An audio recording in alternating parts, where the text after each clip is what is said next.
Hey everybody, JD here, and welcome to episode 8. Can you believe it? 8. That means we've been doing nothing, you and I, for 2 months now. Yes, well, happy COVID Wednesday again. It's the same old story. Although, I will tell you, it seems like things here in California are starting to open up a little bit, and I might even get to go guiding here soon. So that would be really cool, because watching that little intro thing, I look at my boats and get kind of sad. I haven't been on them so long. So anyway, thanks again for joining us. For those of you on YouTube, please hit the little subscriber right down there. And Facebook, I don't know, they want you to hit like and share and all that good stuff. So anyway, got a great program tonight. John Sherman, who is a carp aficionado, fly guy, a fluff chucker, and our local Sims rep here on the West Coast. And we'll get into all the lines he covers and all that. But he's really gotten this this carp on the fly thing wired. And you know, at first you might balk at it a little bit, but don't knock it till you try it. Carp there's a reason they're one of the most popular game fish in the world. So anyway. Let's get right into that. Let's bring John in and see what he's been up to. So let's see. John, are you there?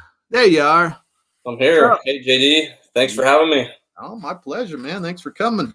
So what you been doing? Man, I'm always on the road. I'd say 60% of my time I'm traveling, visiting accounts and stores, and that hasn't happened since March 16th. So I've been home. Fortunately, I live on the banks of the California Delta. Oh. I've got a bass boat in my backyard, and Nice. you know, I'm a lot of phone calls, still a lot of office work, but I've been home more, and I've been fishing a lot. Getting out where I can, and mornings, evenings, sometimes midday, and you know, taking advantage. It's like living in the mountains and hitting the powder days. I'm here in the Delta, and when the weather's right, I can get out there and hit those prime opportunities. That's awesome. That's the kind of the bright side, as I've been saying all along, for me, is spend more time with family than I normally would this time of year. I mean, I missed my whole striper season. That's pretty well documented due to this COVID stuff. But I've also, as you've seen, probably, I got that little 10-foot John boat. All the ramps up here at Tahoe are still closed. So I've been going out and kind of just fishing for fun by myself, which I don't get to do very often. So that's, you know, that's the upside to it all. But no carp up here, but you're getting into that a whole lot. And let me tell you my fly fishing for carp story real quick. And this, I'm not totally immune to the carp bug. That's a Liberty Island big fatty there. Was not caught on a fly, but we were striper fishing actually, so it wasn't intentional. But I do catch a carp occasionally. And so one time I was in, where was I? North Dakota. And we were visiting family, and I was just jonesing to go fishing, and asked the local neighbor guy. And he said, "Oh, you got to go down to the coulee. And you go down there, and there's some big old fish in there." So I went down there, and I walked across this train bridge, and I looked down, and I was like, "Whoa, geez, those are big bass." And then I, you know, did a double take, and they were all big scaly brown things. But I was like, okay. So I went back to the car. And I had a 7-foot 4-weight with me, which is not really super, you know, heavy guns for carp. But what I noticed was they were up sipping stuff off the surface. I don't know if it was seed pods or whatever they eat. So I was like, huh, because I had this rod with us because we're on a cross-country trip, and I figured in Montana I'd go trout fishing or whatever. And so I went back and I put on a Royal Coachman or a Royal Wolf or something. That was the fluffiest thing I had. And man, dry fly carping was extremely fun, I got to say. Really fun. That's awesome. That was kind of, well, so actually after they stopped, you know, I caught a couple, and then they stopped surfacing. I spooked them. So I went back to the local little gas station store down on the corner, got a can of corn, and wadded kernels on my Royal Wolf and let him sink to the bottom. And I caught him till I couldn't catch a carp. I mean, it was so fun. It really was. So you've gotten quite into the carp game here. And when did this bug hit you? Well, I've been carp fishing for, I think the first time I did it on the fly was down in San Diego County, traveling down there and working with one of the local fly shops down there, and a guy by the name of John Hendrickson and Peter Piccone took me out and on one of their local reservoirs, and we fed a few. It was super cool, landed a few, and I think as an avid flats angler, you know, the sight fishing game, like for tarpon and bonefish and permit and redfish is, you know, it's one of the coolest things you can do with the fly rod. You're hunting, you're sight fishing. You got to place the fly in the right spot. You got to move it the right way for the right species of fish. Was super appealing to me. And you know, we don't have saltwater flats out here on the West Coast like they do in the South and the Southeast and along the Atlantic. And so this is our next best thing. And, you know, we see other species up in the shallows, but carp are there most readily, and they're a challenge. Like if you can feed a carp consistently, it's going to make you a better angler across the board for all sorts of different flat species. You know, I often think that carp eat the fly a lot less regularly than a permit does, which is notoriously one of the more challenging fish to catch on the fly. The difference is you might see, you know, one permit in a day, you might get one shot, you might see 10 or 15 in a day. But when we're carp fishing, I mean, you often are getting hundreds of shots in a given day, so you're getting a lot more chances, and so you know you feed.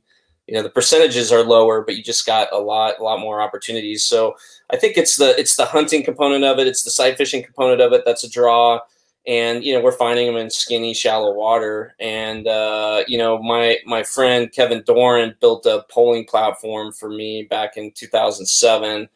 And, you know, I'm one of the, you know, here on the West Coast, there aren't many polling platforms out there. So it's kind of allowed me to get into water that I really have to myself. You know, I'm on one of the most heavily fished fisheries in the country, but you know, I'm in 6 inches of water, and all the other center consoles and deep V's and bass boats would be high and dry at that point. And so it allows you to get into some really kind of sneaky shallow water spots, which is half the fun, and you've got it to yourself. So there's a lot of things to like about them. They get big. You know, I've seen carp that are probably pushing 50 pounds out here in the Delta. I talked to a bow hunter that has been doing a ton of this, and his biggest he bow hunted out here was 63 pounds. So there are some magnum fish to be had, and they're ultra challenging. You really got to earn them, and you know, and you got to have the right conditions. They're kind of like a tarpon.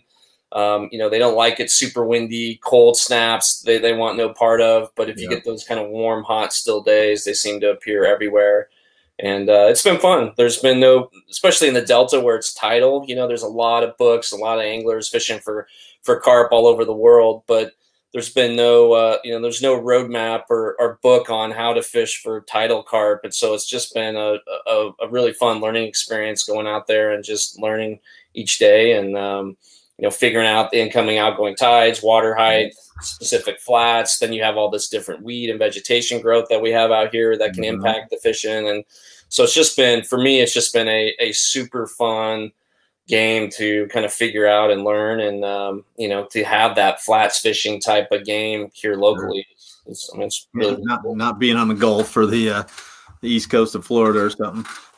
Yeah, and it's a totally underutilized fishery. I mean, there's a couple guys here and there doing it, but especially on the fly, there's not many guys doing it. So you're going to have pretty much first water everywhere. And my uncle is from England, or he lives in England, and he talks about how just everything's jammed up there. You know, it's such a popular. It's like, you know, the largemouth bass over there or something. It's carp fishing so popular. And their carp, as I'm sure you've read, have gotten just so educated because they catch and release them over and over again, and you got all those hair rigs and all the crazy stuff. And I said, hey, Neil, come over here. These carp are dumb. They've never seen anybody. I mean, they're still wily and they're very challenging, like you said, but they're not experienced typically, which is the nice thing. And you know, in this day and age of you know, declining fisheries, I mean, call it what it is. You know, it's kind of a bright spot. It's you know, carp are going to be around a lot longer than our kings and stripers and all that stuff, unfortunately. But that's the way of it.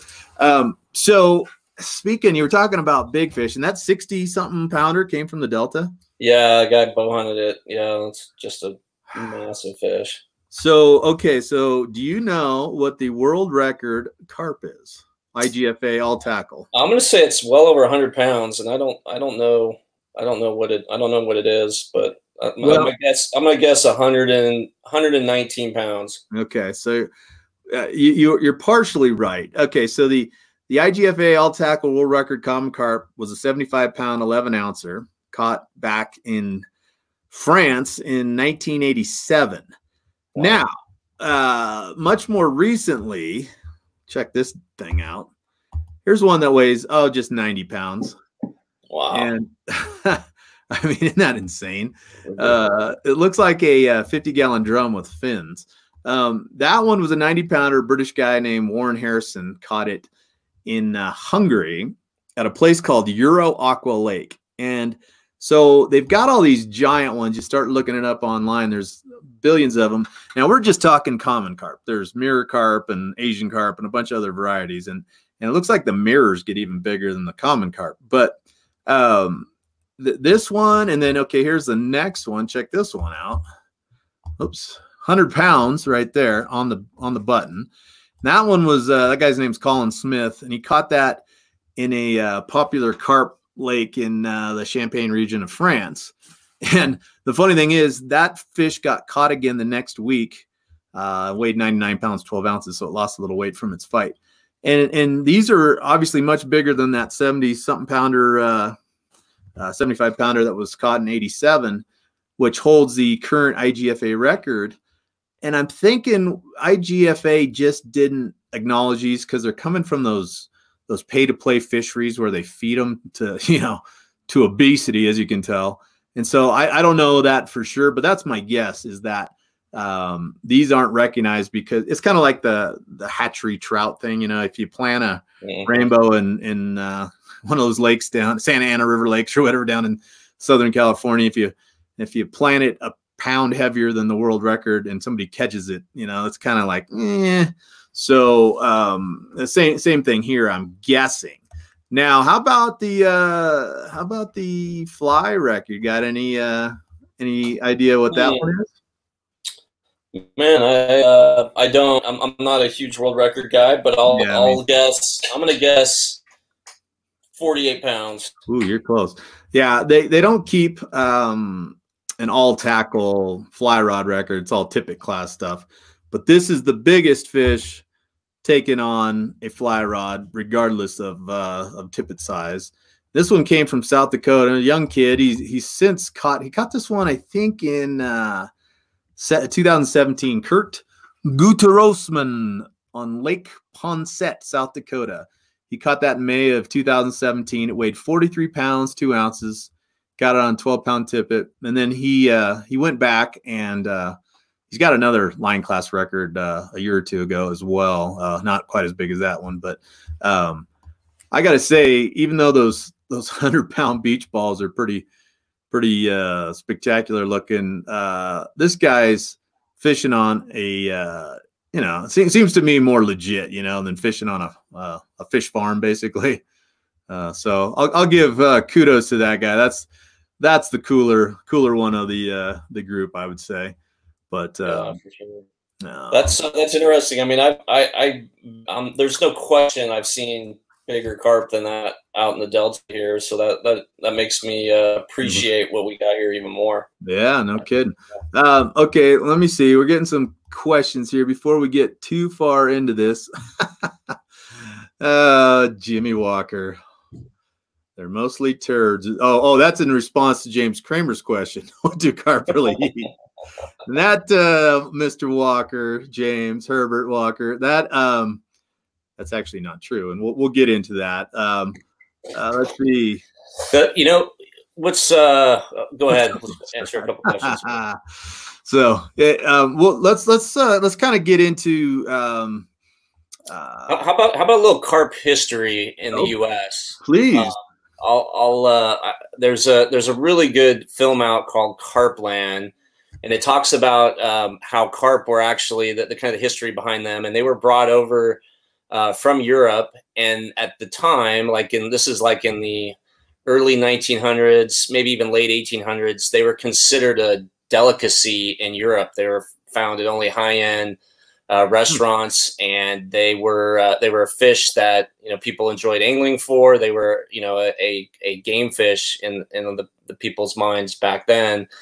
And then what happened was, as the industrial evolution started to take place, and we started polluting our waterways, and a lot of our native indigenous fish started to go by the wayside. The carp was the only fish that could survive in some of these polluted waters. And so it wasn't until like the 30s and 40s when this negative connotation to carp, they no longer became this fine table fare, and they started to turn into this quote unquote trash fish because they were found in all these polluted waterways where no other fish could survive. So it's kind of interesting how our perception of this fish has really evolved and changed in the last 80, 90 years, because it was the kind of premier game fish and premier table food in the early 1900s. So kind of an interesting start, and now they've expanded. They can survive in low oxygen areas, and they can survive in polluted waterways. And so we always see them in a pond or in a scum fested back slough, and no other fish is living in there but these common carp. So kind of an interesting start to their history here in the States. Yeah, that's fascinating, and also a cautionary tale, right? I mean, it's like, this is picture that on a U.S. flag here pretty soon. That's where we're but you need a NCGSA carp logo hat. Yeah, we do. Yeah, absolutely. That's probably coming. But yeah, that's interesting. I didn't know. Have you ever eaten one? I have not. No. See, it's still. I mean, I believe the story, but it's still kind of hard to take that next step. And it's not like, I mean, you could kill a carp in the Delta or anywhere and not really feel any. You're not hurting the fishery. Right. So it's not like it's a conservation thing. But there's still a little stigma there that's hard to get past on the eating of carp. And maybe I just need to do it sometime, and that way I can intelligently comment about it. But so is the carp here mostly kind of a spring and summer, warm weather type of deal, I assume? Yeah, for sure. I mean, so I've been fortunate to fish for carp in Montana, Nevada, Idaho, and all throughout the state of California, Arizona as well. So I've fished them in a number of different places. And each fishery is kind of unique, but for the most part, carp like warm weather. They don't like really cool weather. I've seen them actually get on bait balls of shad when the shad are dying in the winter months, and we'll be fly fishing for stripers and fishing like clousers, and occasionally we'll catch a carp then, because I think they're kind of feasting on those dead and dying shad. Yeah. So occasionally catch them that way, but for the most part, when I'm carp fishing, I start really looking for them in March, and we really lose our light here in California. The sun's just too low in the sky to really get good visibility much past like mid-September, late September. I mean, you can have your little windows, but especially here in Northern California, your light just isn't good enough. We're too far north to have good light through the fall and winter months, unlike places in the South or Florida or those type of venues. So it's a March through September game, at least for me here in the Delta. And I think if you go into Southern California, that window expands a bit. And so these things are spring spawners, and you've seen it. They get in the shallows and go crazy. And do they bite at all during that? I don't really harass them when I'm seeing that going on. They tend to spook other fish as well that might be there feeding.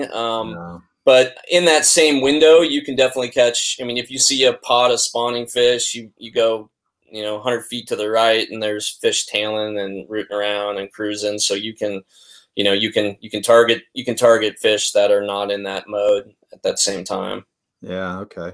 It's interesting as far as what they eat. Now, when I was back in England last year, I guess it was 2 years ago, and went into some tackle shops that were very carp centric, and it was fascinating. And we went carp fishing with my uncle, and that was a blast.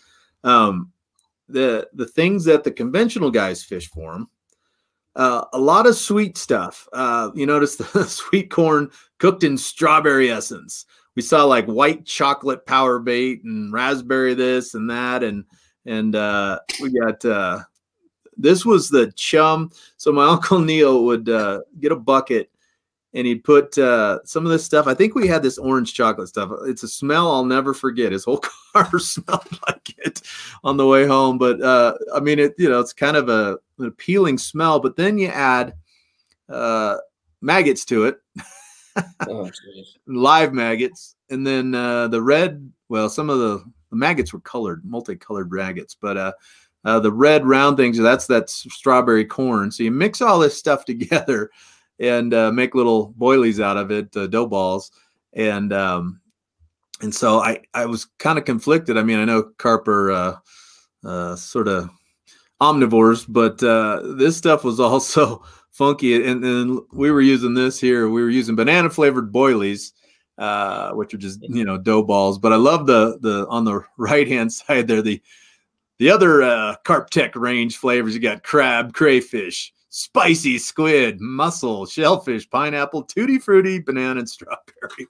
I mean, I'd probably eat most of those actually. So what, as far as fly patterns, getting them to eat, is it an attractor thing? Or are you trying to get them to actually, think it's food? What's the deal? Man, you're like so many facets of fly fishing. You're kind of presenting to them what they're eating. They might be eating damsel nymphs or dragonfly nymphs. They might be rooting down in the mud eating a crawfish or a clam. It really kind of just depends. And I know that at times they can eat grasshoppers, or they can eat. They're opportunistic feeders or omnivores. They can eat plants. They can eat meat. They can kind of eat, they'll eat a shad sometimes. So it's a lot of it is kind of like unlocking the code when you're coming to your favorite trout stream and you see the hatch going on. It's trying to understand what they're doing and what they're eating. So fly pattern wise, the patterns really vary based on the behavior of the fish. There you go. There's times where the fish are floating, and that top left swimming carp fly, the swimming carp nymph, is a fantastic fly. They're up at the surface. You want something that sinks slowly, and you got to put it kind of right in their face. And then there's times where they're suspended, and you need a fly that sinks slowly down to them. And then there's times where they're rooting in the mud and feeding on a crawdad, and that's where you want something with like the carp carrot with a little more weight that gets down right on the bottom. So I'll base the pattern I'm throwing based on what they're doing. And as like you said, at times they're feeding on the surface, and a carpenter ant would be a good pattern to toss at them. So, or a hopper. So it really just based on their behavior determines which fly you're gonna throw at them. I think the most important thing in carp fishing, and I see it with a lot of really good anglers. I've had different anglers on my bow of my boat that have done tons of different types of fishing, and when they start fishing for carp, they kind of expect the fish to move 4, 6, 8 feet to come over and eat your fly, and that just isn't going to happen. You really got to serve it to them on the dinner plate. You got to put it right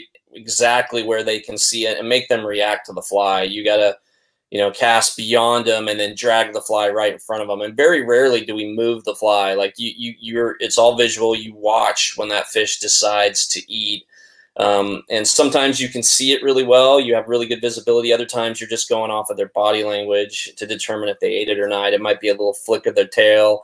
You could see their gills, open, or sometimes you can see that mouth open too. And that's your telltale signal to set the hook. But unlike all that dough ball, crayfish, tutti frutti, starburst stuff you were showing, these things these don't taste very good. So as soon as they get in their mouth, they spit it out quickly. So you gotta be really quick to set the hook. And come tight on them. And then, you know, once you hook a carp, they're a great fish. I mean, they're, you know, in the Delta, I'd say they average 10 to 12 pounds. And so you're often into your backing on one of those fish. You know, they're a terrific target. Yeah, that's interesting. And before I get too far along here, I want to, those flies were from solitudefly.com. If you guys want to check out those patterns, just go into the website and type in carp in the search, and those patterns will come up, and those are all winners there. But it's interesting that it doesn't sound like it's, I mean, you might strip it to them, but then once you get it in their zone, it's more of just letting them find it on their own, huh? Letting them eat it. Yeah. They don't really, in the Delta now, I've seen them in Montana stripping streamers for trout, and I've seen carp move 10 feet to eat the fly. So there are places where they become, you know, more aggressive predators, and they will move to eat the fly. But most of the carp fishing I've seen, I mean, you literally you gotta lead the fish. You know, I like to throw 3 or 4. I like to cast 3 or 4 feet be in front of the fish, and let them kind of move to it, and then I move the fly there. If you land the fly directly on the fish's head, they'll spook every time. So you got to survive the fly landing in the water, and then you got to pull it and present it into their zone. So it's kind of a pull and drop right into where they're at. Now they don't tend to, I mean, they'll go down for a fly, you know, sometimes they'll come up for a fly, but you really got to present it like in their line of sight. I don't think they have great eyesight. So, you know, you literally are looking at like that's what these are for. Yeah, exactly. And you got you got a window of like the size of a, you know, dinner plate that you have a chance to catch the fly. So accuracy is everything. Seeing the fly, seeing the fish, watching the whole reaction is just a key component to the game. It's a challenging deal, isn't it? I mean, it is. You got boiling stripers, and you throw something in them, and they eat it. It's totally. It's part of the draw to me. I mean, it's what makes it so cool. Like the best day we ever had in the Delta for years was landing 4 in a day. Something would happen, the conditions were right. You catch 2 or 3 of them, boom, boom, boom, and then the wind would start blowing, or the tide would come in and blow in dirty water, or, you know, something happened that would change the elevation of the flat you're on, got too low, and they were out of there. And, you know, we've since have done a bit better than that, but, you know, our best day ever up until a couple weeks ago, we landed 7. Wow. Had a day we landed 6. I mean, so it's not, you know, you're not going to go out and rack up huge numbers. We did have the best day I've ever had, was about 2 weeks ago with my friend Darren Elmore, who's also a rep, and he does a ton of carp fishing in Nevada. So, you know, we had 2 anglers that were experienced that both could push pole, and we had perfect weather. So the stars were aligned, and that day I think we landed 17 of them. So that was pretty amazing. But that is not the norm. I mean, if you're catching 2 or 3 in a day, you're pretty stoked in the Delta. Now there are other fisheries where they're so much easier. Yeah. There's, you know, you can.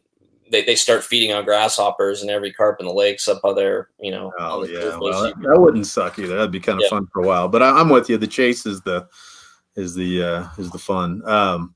So we got the wit and wisdom of Big Fred here. Carp eat crayfish like Pac-Man. So I assume that. You know, oh man.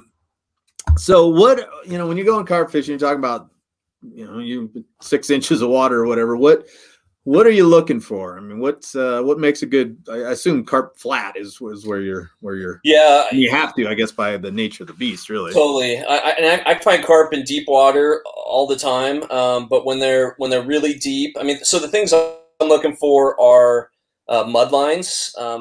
You probably have fished in the Delta, and you're in this dead-end slough, and there might be a flat nearby, and all of a sudden the water goes from, you know, 3 or 4 feet of visibility to like straight cardboard out of nowhere. There's no pump running. There's no reason or rhyme for it. And those almost 100% of the time are feeding carp. Like they get into an area, the Delta is so muddy, and once they start feeding, you'll actually see big muds and clouds of mud, and they'll actually change the the color of the water. So then what you do is once you kind of find those muds, feeding carp are in the area, but because the visibility gets so bad right on top of them, you start fishing the mud lines where you have clear water adjacent to that dirty water, and you'll find the odd fish that'll work its way outside of that mud line, and then those are the fish that you're targeting and casting to.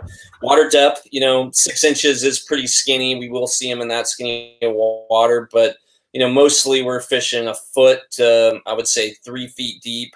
You start getting a whole lot deeper than 3 feet, especially in the Delta. It's hard to see down at the bottom. We don't have great visibility out there. So yeah, that's, and the thing with carp fishing, especially in the Delta, is you'll go over areas, you'll see zero, not one fish, but then all of a sudden you'll see one, and then you'll see 20, and then you'll see 100, and then you'll see 500 of them. I think they're very social creatures, and they tend to be, you tend to find them in big pods. And when you find that, you're obviously in the right zone, and it's time to start the game and, approach them stealthily and get the fly in the areas we talked about. Yeah, I imagine you see, I know the times I've carp fished, you see wakes going 100 miles an hour away from you across the flat, leaving a little mud trail, than you do fish actually coming to your gear. So no doubt. I mean, the slap of the wave on the hull of your boat, that'll scare them. They do not like trolling motors. I mean, really a lot of the bow hunters out in the Delta are tracking them down with trolling motors. So I stay completely off the trolling motor. That's why I have a push pole and a pulling platform to sight fish them. Interesting. There are times like I'll be out like bass fishing and out of my bass boat, not in my little jet sled that I've kind of designed for carp Carpinator.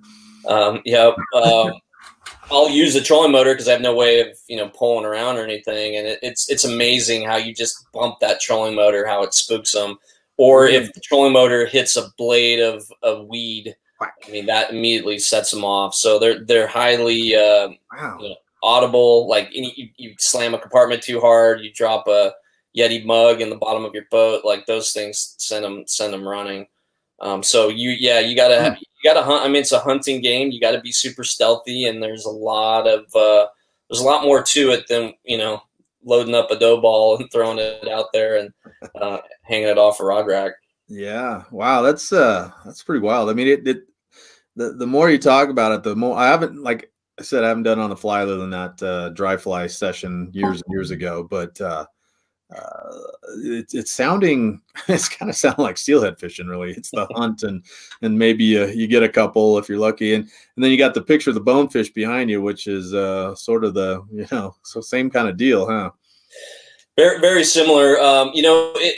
I swear, if you've ever been red fishing down in Texas, Florida, Louisiana, Mississippi, in those areas, the Gulf region, I mean, they look just like redfish in the water. They're big, orange, glowing things. But a redfish, like you could literally hit it on the head, spook it, it'll swim away. You can throw your fly at it, and it'll eat it. It'll eat it when it's spooked. Like they're much more fly friendly. So these things, you're seeing tons of them like you do redfish, and they just don't eat the fly the same way. And you really have to play the game right to get them to go. Yeah, wow. I guess that's the fun. So, what weight rod are you throwing for these things typically? Yeah, that great question. So, in the Delta, I used a lot of times I use a 9'6" weight, and I would fish like down to 12-pound tests. And last summer, one of my buddies hooked a giant, and there's often a lot of vegetation in the Delta, right. So you got to kind of work your way around, a bunch of Brazilian weed or big giant, underwater aquatic forest, basically. So you're, that 12-pound test failed us on a fish that was pushing 40 pounds. Once it got stuck in the weeds, I went to go net it, but it was still too green, and it just failed out of the weed area and broke us off. So since then, I've gone straight 20, and I've had zero issues with feeding the fish. So that was definitely a smart move. And now we've got some power there to play with the vegetation. The challenge is if they get you in enough weeds and they're pulling hard enough and they're big enough, that they might open up one of those hooks. Sure. And that becomes our challenge. So the 6 weight, I put that aside. That's kind of child's play. I'm throwing a 9'8" weight now. You know, with a 9 foot, 8 to 9 foot leader, tapered down to, you know, that 20-pound test. You having to go fluoro on the tippet? I like fluoro. I don't think it really matters, but I just like the, you know, the abrasion resistance, and I do think they see it a little less. So that's all I'm fishing is, you know, 20-pound fluoro.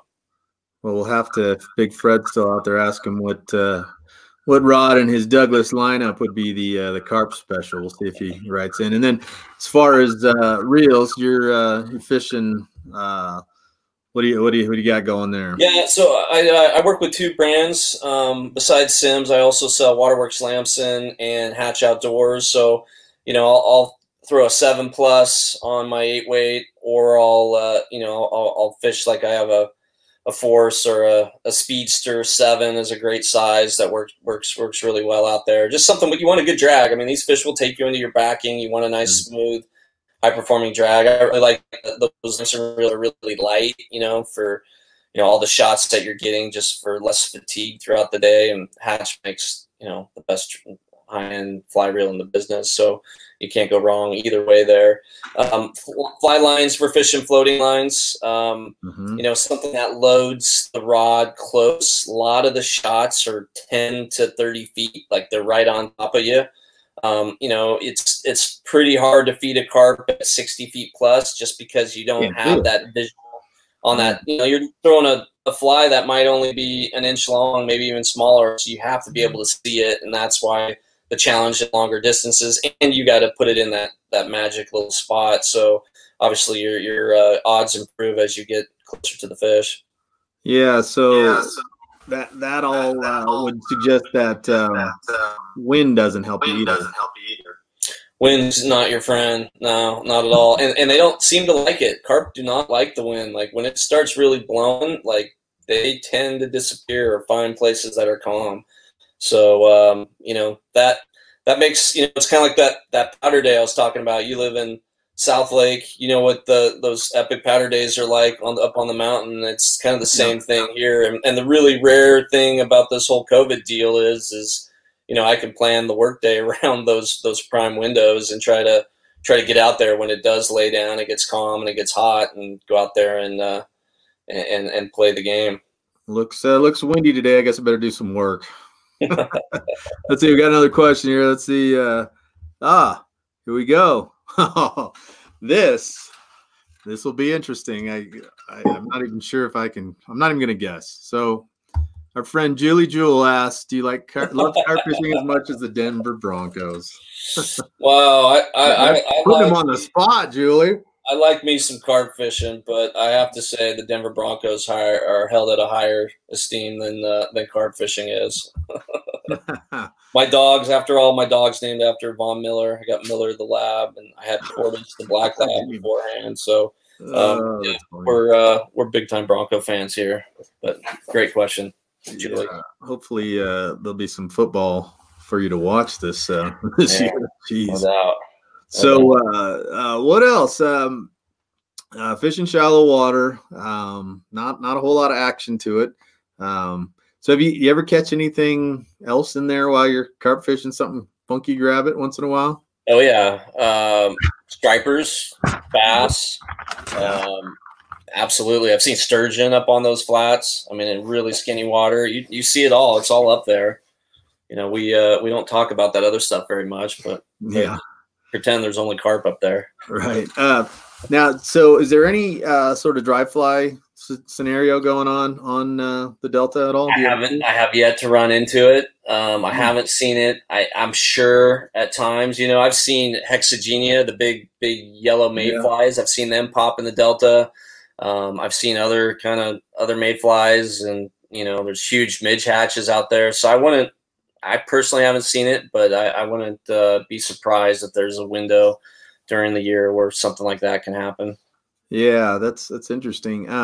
You know, the Delta, we're focusing on the Delta, but carp, holy smokes. I mean, they are, it's hard to think of a water they're not in on the West Coast, and kind of really everywhere. I mean, the further north you get, obviously, you know, into Canada and Alaska, you don't have them, but the largemouth bass is in 49 out of 50 states, and I would venture carp are pretty close to that.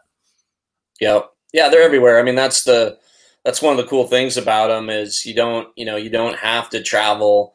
If you live in Southern California and you want to go catch a trout, you do have some fishing in the local mountains there, but most of it, everybody's driving all the way up to Mammoth, or driving 6-7 hours to get into some quality fishing. And there's the LA River down there. There's a bunch of different lakes. Like, you can fish carp so close to almost everybody's home, especially here in California. I mean, they're everywhere. They're in golf courses. They're in, you can find them in the local ponds, and they're the same fish. I mean, they do a lot of the same things, and that you can feed them the same way. And they're, you can learn a ton in that environment. It just makes you a better angler.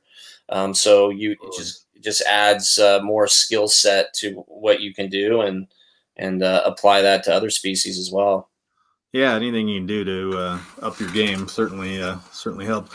We have in the Tahoe Keys up here, we have, I don't know if we have common carp, but I've seen koi.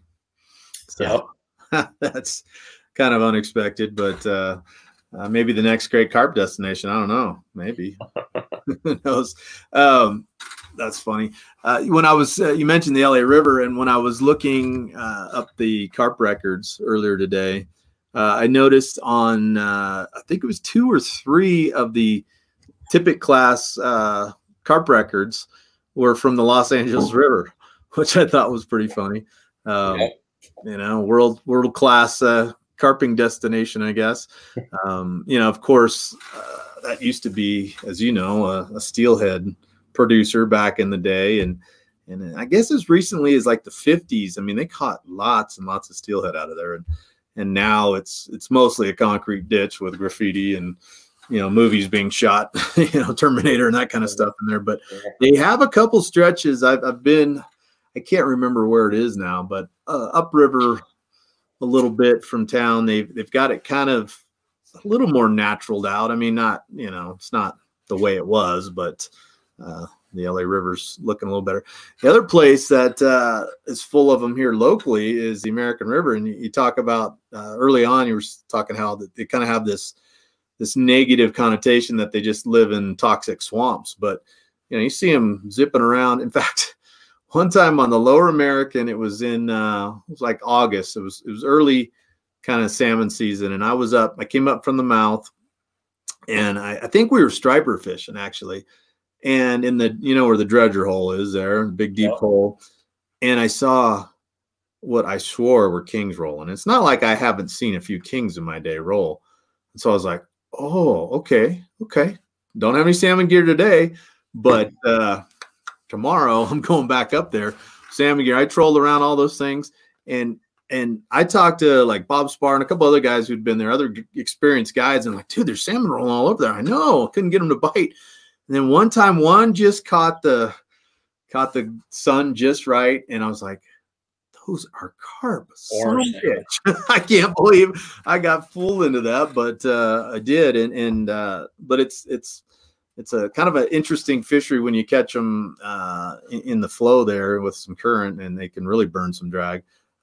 So I had a buddy out, I guess it was yesterday. I don't know. It's all days are blending together to me, but he's very interested in carp fishing. So I said, I know a guy we'll have to go fish with, but he was out on the American the other day, and he said all he saw were stripers boiling on salmon smolts. So, which, whatever. That's all right too. So, what else is going on? You going to do any more striper fishing? Is that kind of over? I was out yesterday for a bit, a little session, and yeah, we got the stripers pretty good. It's waning now. May is usually the transition month out here. My favorite month of the Delta is April, because everything's in play. You got right. Shallow water bass fishing. You've got stripers. My favorite month of striper fish. The carp thing's happening. You can go panfish and bluegill. You could, if you like the sturgeon fish, you got that option as well. It's like everything's kind of firing then. But Yeah, May. Striper fishing right now. The bass fishing in the Delta is going to kind of fire up. Like morning and evening fish are kind of post spawn now, so they're starting to put those feed bags on and get a little more aggressive, more likely to chase. So there's a lot of great fishing to be had for sure. So with those carp, you're obviously you said you hadn't eaten them, so pretty sure you're not planting them in your garden. So you're turning those suckers loose, I assume.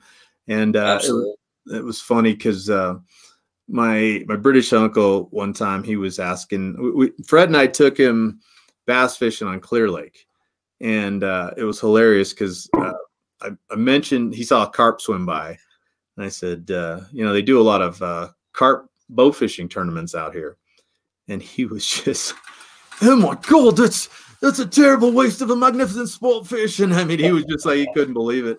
And I was telling him about how he goes, he was telling me how carp are so educated there. And I said, well I was just yanking his chain. But I said, Neil, we release carp here. We punt them into the bushes. And I was just feeding them line. Speaking of that, and this is different carp fishing, but have you been to anywhere where the Asian carp, and for everybody who is not familiar with Asian carp, they're an invasive species that somehow got out of some fish farms or something it's in the Midwest somewhere. And they're the kind, you've probably seen the videos where the boat goes by, then all of a sudden a million silverfish are jumping. And it seems like an interesting spectacle. And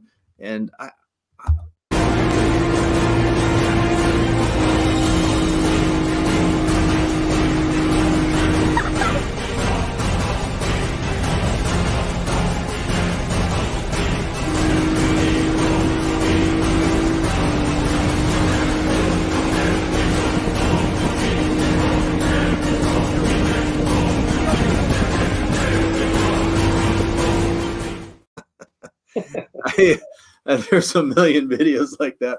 They're hilarious, where guys are wearing suits of armor with spikes all on it. And then have you seen the one where they have the guys are water skiing and they have nets and they're towing a barge with a basketball hoop, and they scoop one out of the air and they slam dunk it? I mean, it's funny. I guess those things are really really bad though. They're trying to keep them out of the Great Lakes, and because they'll just eat everything out of house and home. But overpopulate everything. And I've seen videos where guys are bow hunting them, in the air and shooting them, and it all looks like a Darwin Award waiting to happen.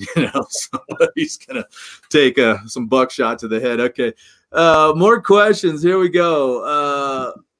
Let's see. Oh, here we go. So Dave Hurley says Lahontan Reservoir over on the other side of the hill from me here in Nevada is loaded with carp. I would believe that. And that's got some other cool species in it too that I haven't fished for, like walleye and wipers and stuff. So, and then Frank's Tract, well, we know that. I'm sure that's one of your stomping grounds there for sure. Big shallow spot. And then I caught my biggest carp out of Frank's Tract, actually. Yeah.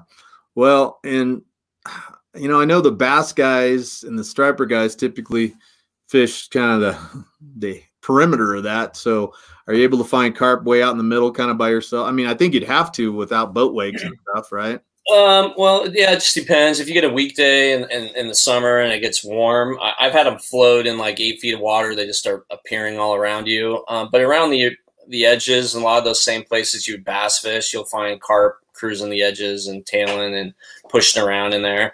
But they, like I said, though, when the weather's right, it's like they disappear and they seem to be everywhere. And that's the case at Frank's Tract too.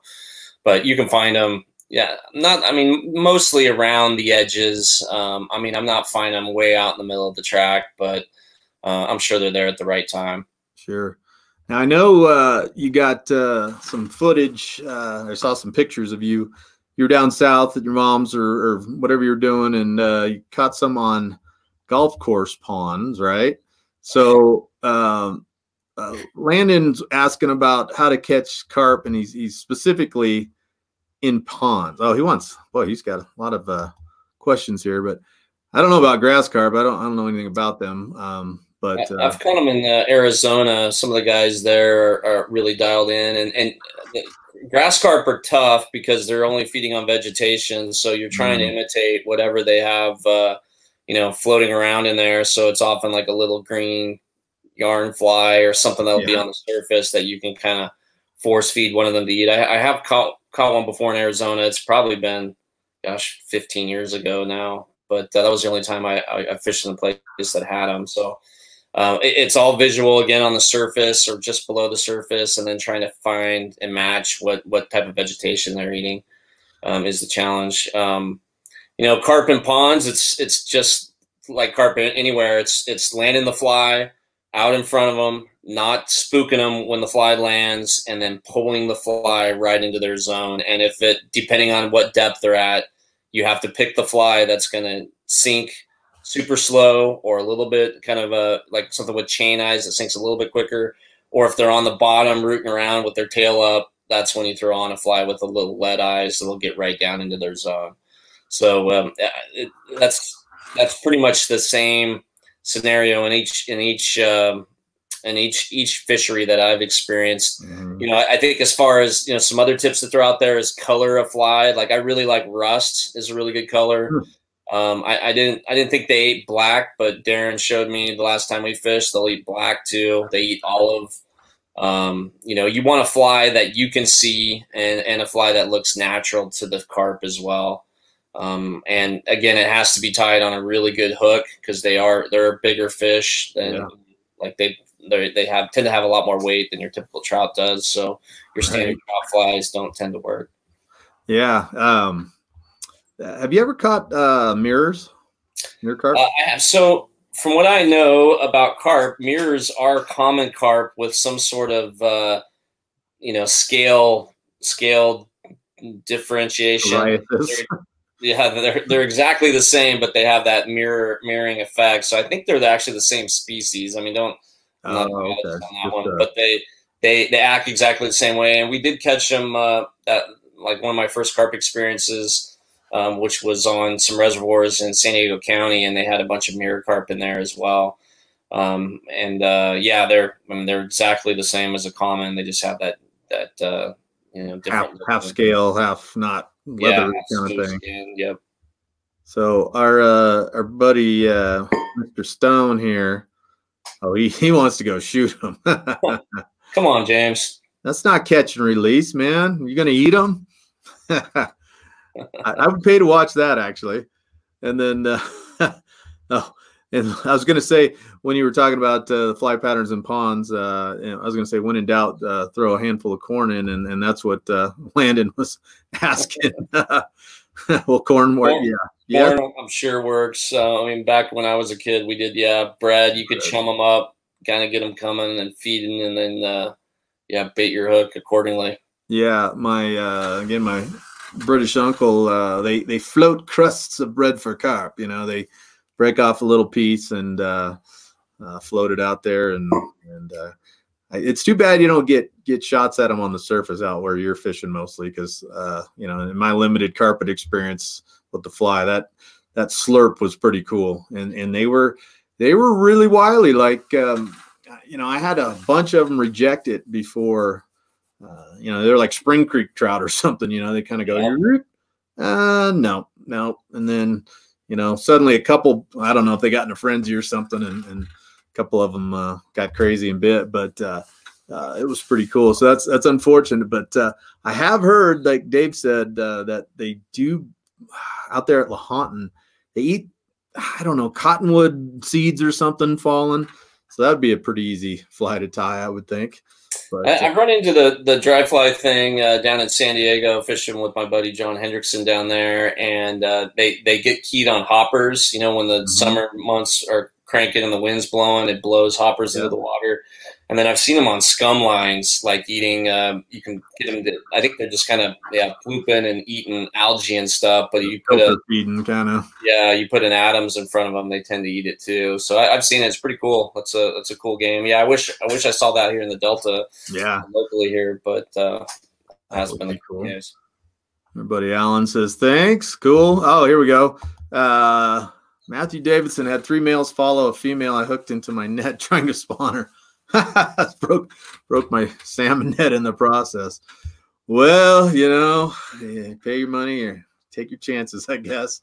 that happens with me in stripers too. When you catch a striper, in the river in the late in the spawn, you might have a female on, and you scoop. And I've looked down and gone, oh, huh, I netted two. I didn't even didn't even mean to.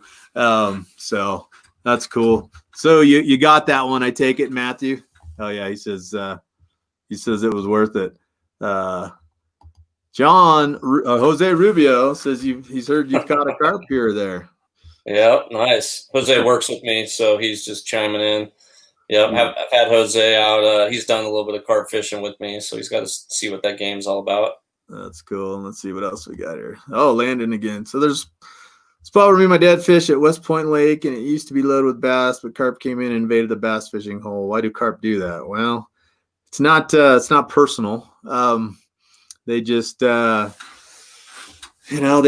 one of the concerns that people have with carp, obviously, is that they have, and I don't know. I mean, I guess there's a case of it, but I don't know for sure that the reputation is totally accurate that they ruin fisheries. I mean, I could see how they might go root around and eat panfish and bass eggs in a bed or something, but I'm not sure that they're as destructive as people make them out to be, but I could be wrong about that too. What's your take on that? I don't think so. I mean, I'm sure some, like a small pond environment or something, they may overpopulate it and cause some issues. And like you said, maybe they're eating the eggs in a nest, but I mean, they're often not eating the same things, and they'll adapt to whatever is available. If there's cottonwood blossoms falling in, they start eating that. If there's if insects around, they'll eat that. If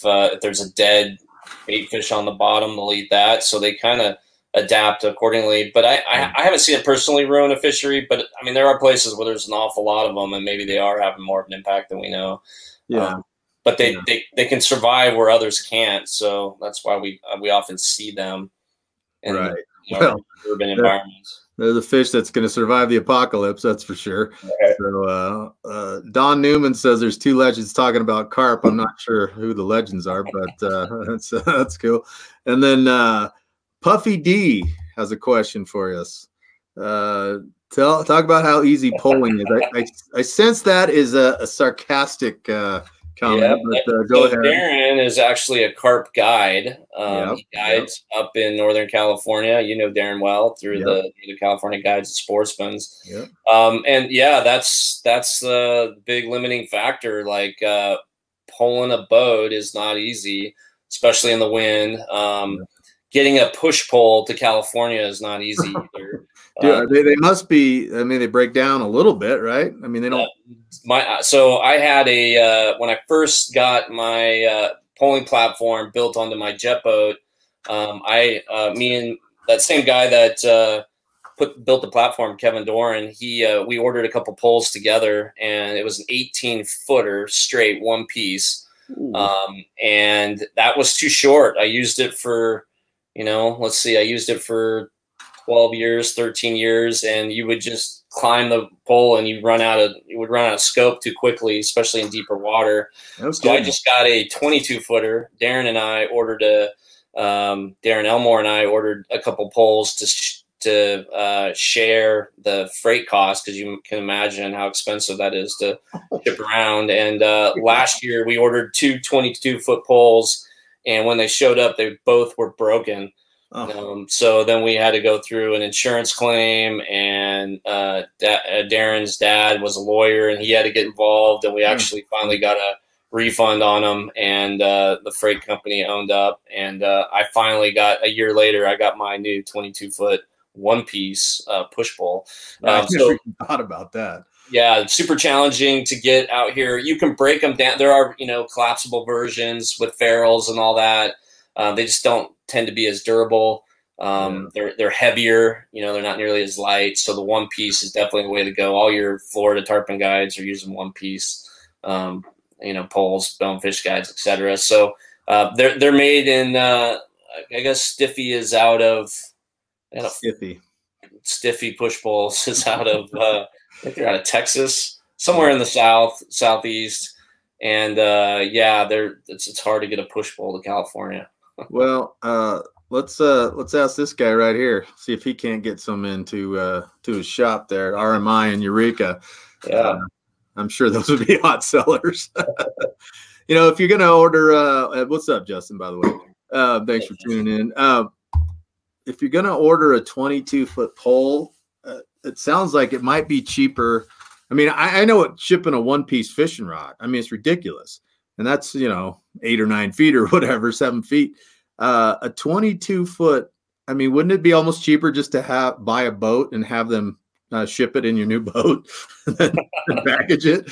I mean, it was painful. Trust me, when those things broke the first time. Oh yeah. Yeah. No, and then I think that is an option. The problem is there aren't many flats boats coming, because you need those flats boats with a specific holder on them to strap in the push pole and lock it into place. So you can't just put it on your standard center console whaler. You know, there's no place to attach it. So oh yeah, it's a tough thing. It's not easy getting them out here to California.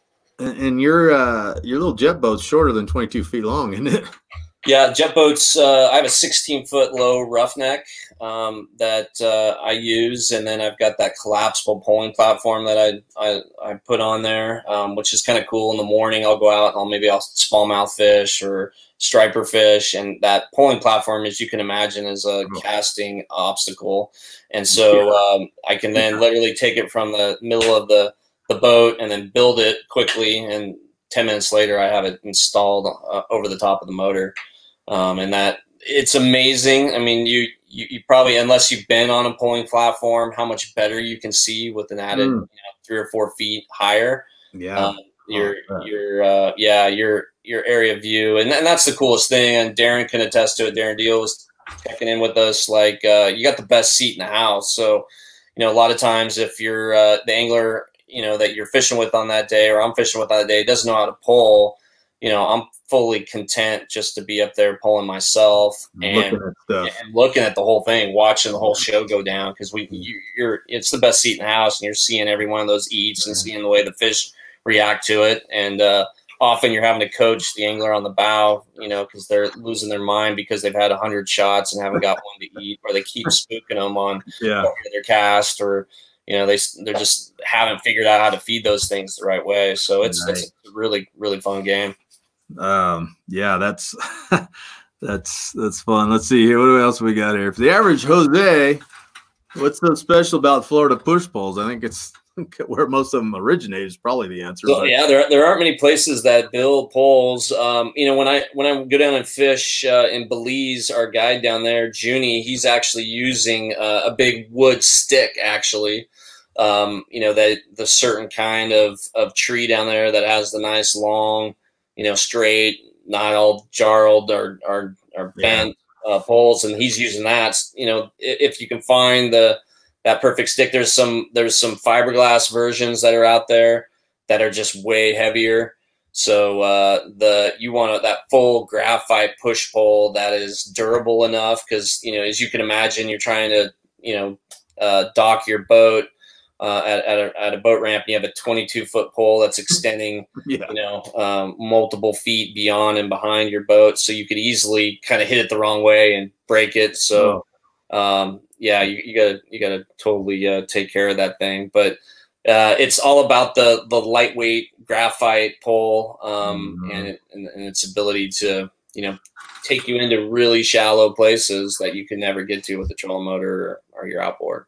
Well, I know what a fancy graphite fishing rod that's 9 or 10 feet long, what costs. What's the ballpark figure on a 22-foot pole? Those can't be cheap. I think a single 22-foot pole, I think retail on it is around $1,400, $1,500, and then that's actually better than I expected. Yeah, and then maybe a little bit more, and then to ship them, you know, you're $600-$700 with some sort of insurance. So you almost drive there cheaper and get it. Yeah, totally.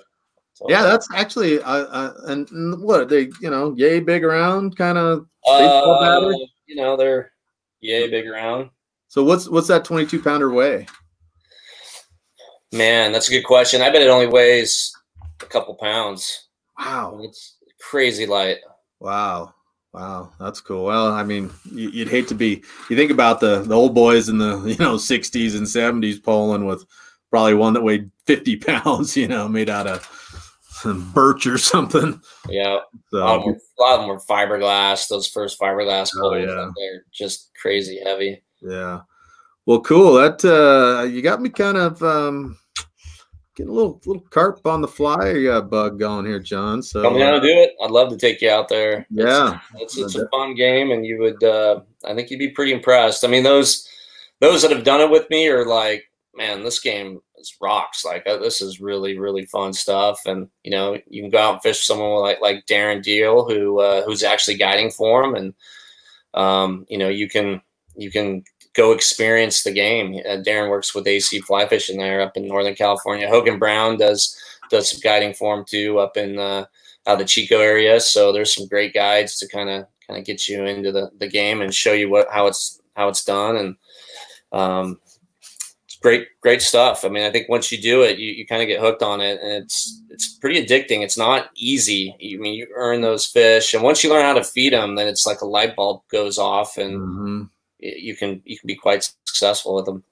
Well, the not easy part is kind of for me the appealing part, and absolutely. And it's not like fishing's easy. I don't mean to sound like that, but I find that the fish that like for me, I've guided for salmon and steelhead for so long. There's not a lot of mystery. If I mean, you gotta have the foundation of all the information, but all the backstory on how these what these things do and where they live. But there's not a lot of mystery for me on how to catch a salmon or steelhead. It's like I know where they live, and if they're there, I can probably put something. They're either going to bite or not. But something like a carp, where your electric motor spooks them by hitting a grass blade, and they don't really want to eat it that much anyway, by the sounds of it. And I mean, it's just the thrill of the chase sounds pretty cool, actually. Here's another scenario. Like, I mean, if sometimes you're pulling into the wind, and you might have a wave that's an inch tall, and just the lapping of that wave against your, I got an aluminum boat, hits the hull, and that will spook fish. So you have to turn around and go with the wind and let the wind blow you down. But now you're coming at the fish quicker, so you're trying to slow down with the pull. Quicker cast, but at least they're not spooking. So there's just lots of intricacies to that. And for me, the Delta is the ultimate place for it because it's tidal. So it's just like you're bone fishing, red fishing, tarpon fishing. You got to figure out where they're at what tide, which way the current's going. What did that tide switch do? Did it bring in cleaner water or dirtier water? Right. It just adds a whole nother dimension to it. What does the moon do to these things? And that's the fun part. I mean, we learn about them every day. And the other thing that happens in the Delta is you find a flat that you feel like you got it dialed in, and then one of these invasive weeds like pennywort or hyacinth, like all of a sudden in a couple of years take over the entire flat, and your flat's gone. So then you got to go learn and figure out the next one. And that's been the really fun thing for me, is just to consistently figure it out. And you know what? Like when I'm out striper bass fishing, and the day gets really hot and calm, and neither one of those things are happening, I always have a carp rod on the boat. Yeah. And who says you can't cruise up there with the bass boat, drift with the wind, not use that trolling motor, and use your talons on the back to hold you into place? I mean, that's I do that. Like if I'm by myself fishing, and I'm going carp fishing, I mean, I'm taking the bass boat because I can, it's impossible to pull and fish at the same time. So, using those shallow water anchors to hold you in position is a way to do it. Yeah, that's cool. Let's see what do we got here. Yeah. That's my second cousin there. Oh yeah, nice. And then they are frustrating, to say the least. A lot of times really work hard to get them, and they beat you down plenty of times too. Yeah, well, that's the fun. You ever been to Georgia's West Point Lake? Negative. Me neither. Sorry, Landon. That's That's you're on your own on that one. But carp or carp. It sounds like you're a spin guy landed, so I would handful of corn if it's legal to chum there, and you'll be on in a second. So anyway, well, if we don't have any more questions, I guess we'll wrap it up. So John, we didn't mention that you are also what'd you say? Arizona, California, Hawaii, what else? Nevada. Sims rep, and you've been doing that for a long time, and I'm sure you noticed that where's the Sims logo? Yep. So and nobody, I mean, John doesn't know this, folks, but literally it's getting a little warm in here. Nice. Literally my whole wardrobe is Sims. It's luckily my wife likes the cut of most of the stuff on me. The only thing she's getting tired of is everything with a fish logo. But I am wearing pants, which is kind of a change for this COVID thing. So we got Sims pants. I mean, this wasn't planned. This was just like nice work. These things right here. Where's the camera? There it is. Those shoes. What are those things called? I don't know if you make them anymore. We don't. That was the Challenger boat shoe. They were so. They are so comfortable. I'm wearing them too. Yeah, and then just to show I'm legit. Yeah, you got your socks on, sweet. Yep. And wait. Nice.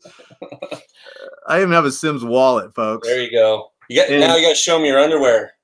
Oh, you know what? I don't wear on Chicks Dig Me because I rarely wear it. No, that's line from Stripes. But that was just to show that I really do the product. I mean, you know, it's cool. It's good stuff. It really is. It's an awesome brand. I'm very fortunate. I feel like I got the best job on the planet, and working and representing a brand like Sims is, it's a dream come true. It's a great brand, great people behind the brand. Just with all that's going on with COVID-19, shelter in place was in effect, and Sims headquarters is in Bozeman, Montana. And they started building gowns out of Gore-Tex to keep, the first responders, the nurses, the doctors, there was huge shortages, in all this medical equipment. And Sims actually took their waiter manufacturing facility and started building gowns through all this. So, I mean, wow, that's awesome. Stories like that make you super proud to be affiliated with the brand. And it's a great product too.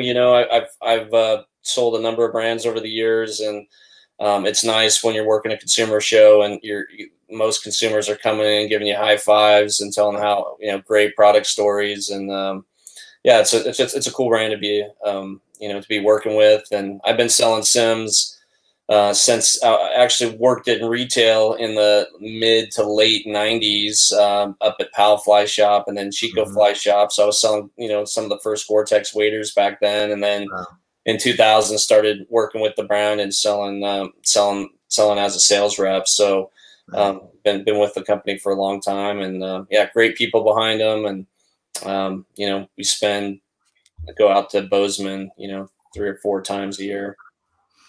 There's AB checking in.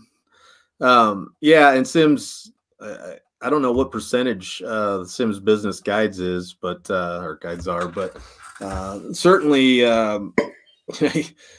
everywhere that I guide from here to Alaska, pretty much everybody's got a pair of Sims bibs or the Sims boots, or I mean something Sims, and what amazes me in Alaska is in the rain, we're fishing conventional gear for kings, and some of the guys I work with, their whole Sims suit, I'm thinking, you spent several $100s on that suit and you coat it completely in rose slime. I mean, use your rag, dude. This Gore-Tex coat, that can't help the water repellency of it, but they still, year after year, same suit, never been washed, and it seems to work.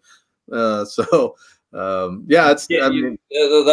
good thing you bring up there, but you can wash Gore-Tex. I think a lot of guides feel like, hey, you cannot wash this thing. I'm going to wear it up. Well, I'm going to wear it down. It actually performs so much better when you routinely wash it. So, and then you want to dry it or something. Is that right? Yeah, so if it's a Gore-Tex wader, you can wash it like in a bathtub with some light detergent or even dish soap, and then rinse it really well, and then you know, hang it up. And there we have a product called Revivex, which replenishes the durable water repellency. You notice when you first get your waders or your rain jacket, it rains on you, and it's like parting of the seas. Water beads up and drains. Right. Over time, you'll wear that down. Yeah.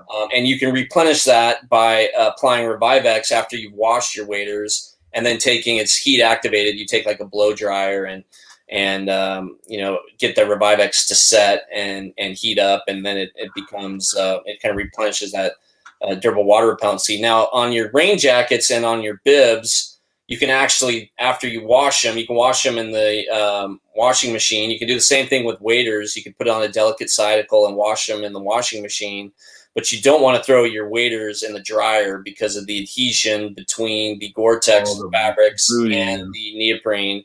Yeah. Where your rain jackets, you can do that. So you can hit them with the Revivex. You can throw them into the dryer at a low setting, and it heat activates and replenishes that durable water repellency. So you definitely want to wash your Gore-Tex products for sure. Yeah, and that I was guilty of that for a long time until I think I asked you or looked it online or something, like, oh, I can wash this. I thought it was the other way around. I think a lot of people have that. So no, the Revivex spray on, or how do you apply it? Yeah, it's a spray on. Yep.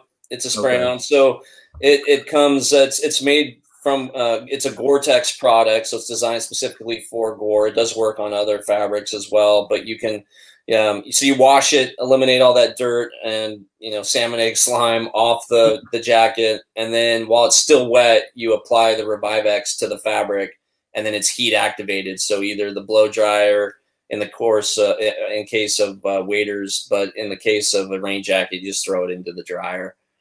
And it replenishes it, and you just kind of get that beating up effect. Now your jacket's still performing, it's still waterproof, but you start getting what's called wetting out, where that durable water repellency, the parting of the seas, is not happening as often. So water's starting to absorb into the face fabric and rest against the Gore-Tex membrane. You're not getting wet, but you have more moisture there, and so you can feel a little bit cooler, right, when that's the case. Right. Yeah, that's it's good stuff. You know, this pair of pants, I don't know what they are. It's just, you know, it's a kind of thin, I don't know, the guide pant or something. I can never remember the names of these things, but I literally, because, you know, guiding here in California where it's hot, you know, when I was a younger kid, I was wearing flip-flops and shorts, and now I've got everything covered. I got a hood on. I got, you know, the Sims long sleeve hoodie stuff, and you know, trying to, you know, limit UV exposure, obviously. And so I'm always wearing these lightweight pants that, you know, if I get really hot, I can take my wash down pump and hose myself down a little bit or something. But and I've literally worn these. I mean, they're starting to get a little stained now, but I bet these things have, you know, 200 days on them of just, you know, I have like 2 or 3 pairs that just are literally my uniform for most of, like the summer, all striper salmon, you know. And it's amazing that like these things are still hanging in there. It's pretty impressive. So thumbs up for the sim stuff. Let's see, we got another question here. Yes, they will, Landon. Absolutely. Yep. They so anyway, well, John, I appreciate it coming on. That was really cool. Like I say, we're gonna have to go fishing here soon. Love to do it, JD. One thing about clothing that ties into carp, and I didn't mention this, no bright colors, you know, white, reds, oranges, you know. What about rust? Rust is okay. It's a little more pro, but no, you keep it. You don't want loud colors. And if I think one of those photos you showed to me, I'm actually using our cloud camo print, which is actually, you might look at it and go, "What? That's kind of a sissy color there or something." But it that colorway helps blend myself into the background. So I truly believe you can get closer to the fish with the right color and white print. So that's the cloud camo gray right there, and then the other one was the blue cloud camo. So any type of sight fishing situation, I'm a huge proponent of those camo prints to blend in to the sky, especially when I'm on the pole. I'm 6 feet up in the air, and so much easier to see. So that there is some true camo hidden. You can be hidden when you're out there fishing to those fish, and I do think it absolutely makes a difference. Just like a hunter where you're trying to conceal yourself, the same thing holds true with the angler and sight fishing environments. And some bass guys have really bought into that too. When you're in the shallows, sight fishing for bass, those cloud camo prints come into play. So it's interesting because we're talking about how you feel like carp don't have that great of eyesight, and the heavier leader doesn't seem to bother them, but yet a little bit of color. And I guess you don't have to see that well to sense a color or splash no doubt. It's just something abnormal that spooks them. And we definitely notice the difference there. Interesting. Yeah. Well, there you have it, folks. Go get your Simms carp gear. Is there a Simms carp line yet? We've had a few carp logos. I got the Simms Bass, California Bass hat on, but we've had a few carp make our shirts over the years. Oh, nice. Cool. Well, hopefully, Simms and all your lines, hang in there. Well, hopefully all of us hang in there through this stuff. Out here in California, it looks like we're kind of moving to phase 2 here soon. And that's some retail opening up, which I guess is kind of curbside delivery or something. I don't know exactly, but you seeing some life coming back to your shops? And yeah, it really varies, JD. Some counties are acting like nothing ever happened and business as usual, and then some counties are strict lockdown. I just heard LA County has gone to shelter in place till the end of July. Yeah. And so how the different phases. I mean, it just seems like everybody's leaving it all up to their own interpretation. And I would say 60% of my stores are open for curbside delivery. Okay. I would say maybe 10% are acting like business as usual. And then, the remainder 30% or so are, they're not even open. They're completely closed. So it's kind of all over the board, and it's making things tough. I mean, the one thing I would say is there's never been a more important time to support your local retailer than right now. And, you can find a lot of this product online, but, if you want that store to stick around for that local knowledge, that local expertise, you want them to rig your fly reel, or you want them to put new braid on your spinning reel, support those local stores. They need it more than ever. And same thing with the local guides. When we were all allowed to guide again, making sure you support those guys that are make their living out there on the water, I think is key. So yeah, well said. So, well, John, it's been a pleasure. Thanks again for coming on, and we'll have to do it again on some other swinging for steelhead or some other low probability fishery. That's great, JD. Thanks for having me. It's been a pleasure. You bet, John. Thanks a lot, and we'll talk to you soon. And thank you, everybody, for tuning in. Again, the subscribe button is somewhere, I don't know, over there, I guess. The cameras are backwards. It always messes with my head. But anyway, next Wednesday, same time, same bad channel, 7 p.m. We're going to talk to some young women in the fishing industry, and we're going to have 3 of them on here at once. It's going to be a hoot. It'll be really fun. So hopefully you tune in for that, and stay safe out there. Hope you guys are doing what you're supposed to do, and maybe getting out catching a few fish, supporting your local retailers, and don't forget your guides. I'm going to be fishing one of these days. So anyway, thanks for tuning in. Have a good week, and we'll catch you next Wednesday, 7 p.m.